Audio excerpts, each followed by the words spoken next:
친구들 안녕하세요. 우리 벌써 2월 마지막 주입니다. 시간이 정말 빠르게 가고 있어요. 우리 2월 한 달도 잘 보내게 해주신 것 하나님께 감사드리면서 우리 오늘 예배 함께 드리시도록 하겠습니다. 우리 사도신경으로 우리의 신앙을 고백하시겠습니다. 전능하사 천지를 만드신 하나님 아버지를 내가 믿사오며 그 외아들 우리 주 예수 그리스도를 믿사오니 이는 성령으로 잉태하사 동정녀 마리아에게 나시고 본디오 빌라도에게 고난을 받으사 십자가에 못 박혀 죽으시고 장사한 지 사흘 만에 죽은 자 가운데서 다시 살아나시며 하늘에 오르사 전능하신 하나님 우편에 앉아 계시다가 저리로서 산자와 죽은 자를 심판하러 오시리라. 성령을 믿사오며 거룩한 공예와 성도가 서로 교통하는 것과 죄를 사하여 주시는 것과 몸이 다시 사는 것과 영원히 사는 것을 믿사옵나이다. 아멘. 우리 친구들이 하나님께 예배드리는 그곳이 바로 교회가 됩니다. 우리 오늘 하나님께 하나님 저 지금 이 시간 예배드립니다. 저희 예배를 받아주세요 하는 찬양의 고백으로 하나님 앞에 나아가시겠습니다. 나는 예배자입니다. 찬양하실게요.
두 눈 감고 두 손 모으고 무릎 꿇고 기도드리시겠습니다. 이 시간 다 같이 기도하겠습니다. 하나님, 오늘도 우리를 각자의 자리에서 예배의 자리에 참여하게 해주심에 감사합니다. 하나님, 비록 코로나가 우리의 삶과 예배에 영향을 아직까지 끼치고 있지만 그래도 우리의 마음을 지켜주시고 우리의 믿음을 지켜주셔서 감사합니다. 하나님, 오늘도 설교 시간을 통해 하나님의 음성을 듣습니다. 하나님, 우리가 그 음성을 들을 때에 하나님의 말씀이 우리 마음 가운데에서 자라나게 하여 주시옵소서. 하나님, 말씀을 전하시는 한진희 부장 선생님과 또 그 말씀을 듣는 초등부 친구들 그리고 선생님들까지 하나님께서 축복하여 주시옵소서. 감사드리고 우리를 사랑하셔서 우리를 구원하신 예수 그리스도의 이름으로 기도드렸습니다. 아멘. 오늘 우리가 함께 들을 하나님의 말씀은요, 마태복음 18장 35절 말씀입니다. 마태복음 18장 35절 말씀 우리 함께 읽어보도록 하겠습니다. 살아계신 하나님의 말씀, 마태복음 18장 35절 말씀. 너희가 각각 마음으로부터 형제를 용서하지 아니하면 나의 하늘 아버지께서도 너희에게 이와 같이 하시리라. 마태복음 18장 35절 말씀.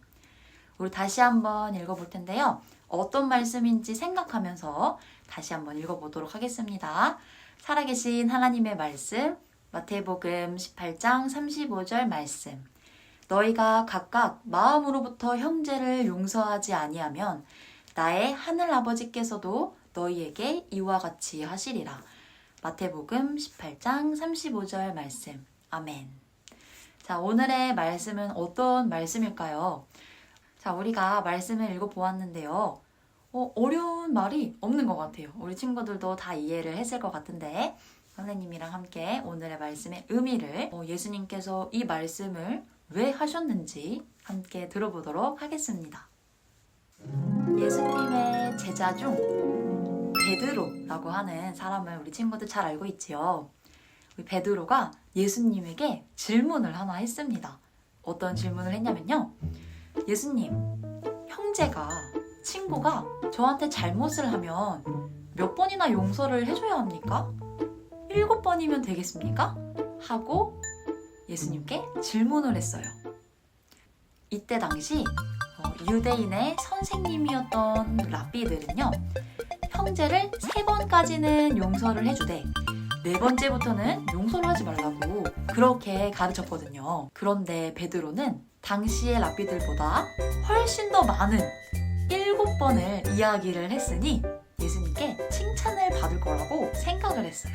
그런데 예수님께서는요, 베드로의 이 질문을 받고 이렇게 말씀을 하셨습니다. 7번까지가 아니라 70번, 70번이라도 용서를 해줘야 한다 라고 말이에요. 자, 이 말의 뜻은 무엇일까요? 2번, 3번, 4번, 10번, 20번, 30번 이렇게 숫자를 세가면서 정말 70번을 딱 맞추라는 말씀일까요? 그렇지 않아요. 이 말씀의 뜻은요, 제한을 두지 말고 용서를 해줘라 라는 말씀입니다. 몇 번 용서해줄지 제한을 두지 말고 용서를 계속해서 해주라는 말씀이에요.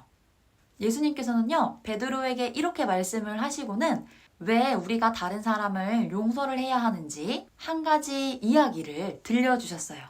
자, 이 이야기는 예수님께서 정말로 베드로에게 하신 이야기입니다. 성경에 그대로 기록되어 있어요. 어떤 이야기냐면요, 옛날에 왕이 있었어요. 그 왕 앞으로 종 한 명이 끌려옵니다. 왜냐하면 이 종은요, 무려 100만 달란트를 빚진 종이었기 때문이에요. 100만 달란트. 이 돈이 얼마나 큰 돈인지 아시나요? 이 돈은요, 얼마나 큰 돈이냐면요, 한 사람이 1년 동안 계속 일만 하고 일을 한 돈을 무려 20만 년 동안 일을 해야지만 그 돈을 모을 수가 있는 큰 돈이랍니다. 20년도 아니고 20만 년 동안 일만 계속해야 모을 수 있는 돈, 무려 10,000달란트를 빚진 종이라는 거예요. 이 종이 왕 앞으로 끌려왔어요. 이 왕은요, 그 돈을 갚지 못하는 그 종을 보면서 꾸짖었습니다. 너가 약속을 지키지 못했으니 너의 아내와 너의 자녀들과 그리고 너가 가진 모든 것을 팔아서라도 그 돈을 꼭 갚도록 해라 라고 엄하게 이야기를 했어요. 이 종은요, 왕 앞에 무릎을 꿇고 간절하게 빌었습니다. 제게 조금만 시간을 주시면 제가 정말로 꼭 그 돈을 갚겠습니다. 너무나 애절하게 용서를 구하는 그 종을 보면서 이 왕은요, 그 마음에 불쌍한 마음이 들었어요. 그리고 그 왕은요, 그 종에게 은혜를 베풀었어요. 그 종이 진 빚을 다 탕감해주고 풀어주었어요. 이 종은요, 왕이 자신에게 그런 은혜를 베풀어 준 것을 알고 너무나 감사해서 왕에게 감사하다고 엎드려서 감사하다고 계속해서 이야기를 했어요. 얼마나 기분이 좋을까요, 여러분? 모든 것을 탕감받은 이 종은요, 기분이 너무 좋아서 룰루랄라 집으로 돌아가는 길에 친구 한 명을 만났습니다. 이 친구는요, 자신에게 100데나리온을 빌려간 친구였어요. 100데나리온은 얼마나 크기의 돈인지 아세요, 친구들? 100데나리온은요, 이 종이 자신이 탕감받은 그 금액의 60분의 1밖에 안 되는 돈이었어요.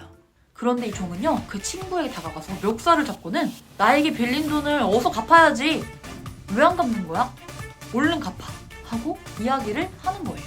그 사람은요, 또 그 종 앞에서 무릎 꿇고 빌면서 조금만 기다려주게. 내가 모든 것을 갚겠네. 하면서 이야기를 했어요. 그런데요, 이 종은요, 그 친구의 말을 들어주질 않는 거예요. 그리고 그 친구를 끌고 가서 감옥에 넣어달라고 이야기를 하는 거예요. 그리고 자신의 돈을 다 갚을 때까지 감옥에 있게 했어요.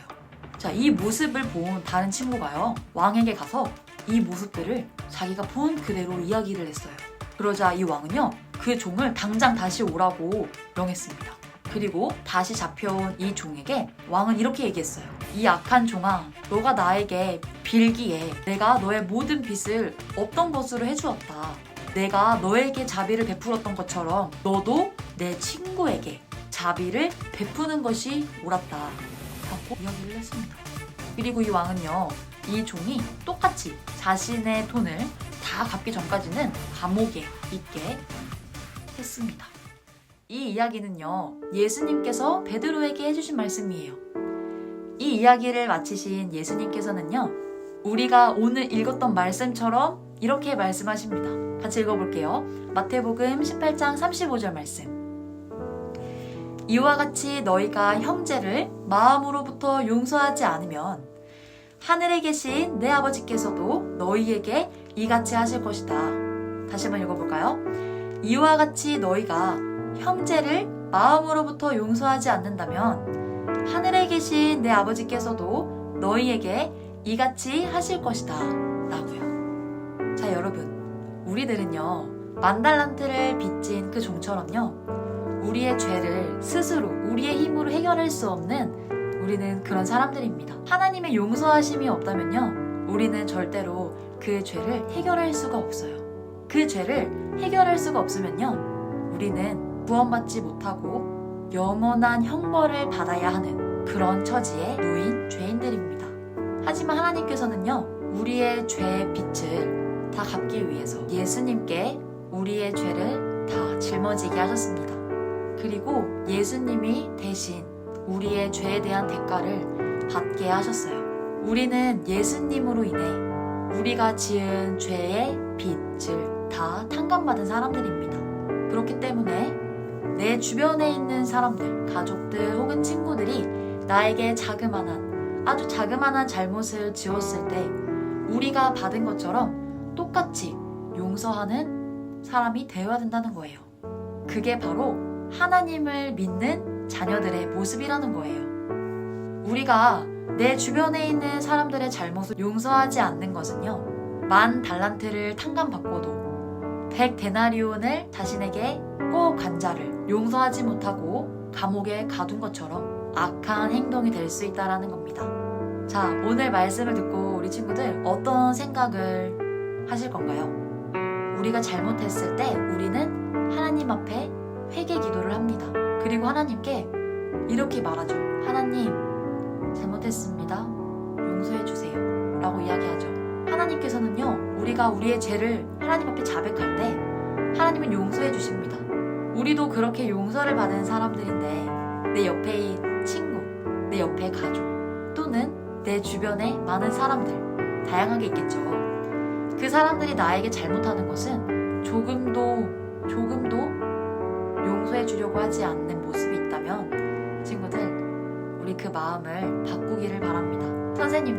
선생님부터 그 마음을 가져야 될 것 같아요.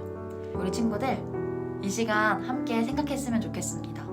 두 눈을 감고요. 생각합시다. 내가 최근 나에게 잘못을 한 사람이 있나요? 나는 그 사람에게 어떻게 행동했나요? 나는 하나님께 용서받기를 원하면서 하나님께 용서를 받으면서 내 옆에 있는 친구의 잘못은 용서해주지 않는 사람은 아닌가요? 우리 함께 기도합시다. 선생님이 기도할게요. 사랑하는 하나님, 감사합니다. 오늘 저희가 말씀을 통해서 예수님이 저희들의 죄를 모두 다 짊어지시고 우리가 받아야 할 벌을 예수님께서 대신 받아주심을 다시 한번 생각했습니다. 하나님, 저희도 하나님 앞에 매번 용서를 구하고 또 용서를 받는데 내 옆에 친구나 내 옆에 가족들의 자그마한 잘못을 용서해주지 못할 때가 있습니다. 하지만 오늘 말씀을 통해서 용서를 해야 하구나 하는 말씀을 저희가 들었습니다. 제한을 두지 않고 너그러이 용서해 줄 수 있는 하나님의 자녀가 될 수 있게 해주세요. 하나님, 이 말씀을 저희가 기억하면서 살아갈 수 있게 도와주세요. 하나님 감사합니다. 이 모든 말씀 예수님의 이름으로 기도드렸습니다. 아멘. 오늘도 각자의 자리에서 예배를 드리는 친구들을 환영하고 축복합니다. 오늘도 유튜브 영상 예배를 통하여 함께하게 되었는데 오늘은 특별히 예배 후에 줌 어플을 통하여 각반 모임이 있습니다. 살짝만 조금만 기다리면 바로 줌 모임을 시작하니까 조금만 기다려주세요. 그리고 내일부터 새학기가 시작됩니다. 설레기도 하고 기대되기도 하고 긴장되기도 할 텐데 씩씩하고 담대하게 학교 생활을 시작하는 친구들이 되었으면 좋겠습니다. 또 오늘은 2월 마지막 날이어서 1, 2월 큐티왕 시상을 해야 하는데 그래서 1층 본당 로비에 친구들의 1, 2월 큐티책을 놓고 가주시면 되는데요. 가실 때 3, 4월 큐티책을 함께 가져가시면 되겠습니다. 또 마지막으로 아직도 코로나가 심한 상황인데 계속해서 저희가 한 마음으로 나라와 교회를 위하여 기도하는 김포사랑의 친구들이 되었으면 좋겠습니다. 그러면 마지막으로 주기도문 하고 예배를 마치도록 하겠습니다. 시작! 하늘에 계신 우리 아버지여, 이름이 거룩히 여김을 받으시오며 나라가 임하시오며 뜻이 하늘에서 이루어진 것 같이 땅에서도 이루어지이다. 오늘 우리에게 일용할 양식을 주시옵고 우리가 우리에게 죄진 자를 사하여 준 것 같이 우리의 죄를 사하여 주시옵고 우리를 시험에 들게 하지 마시옵고 다만 악에서 구하시옵소서. 나라와 권세와 영광이 아버지께 영원히 있사옵나이다. 아멘.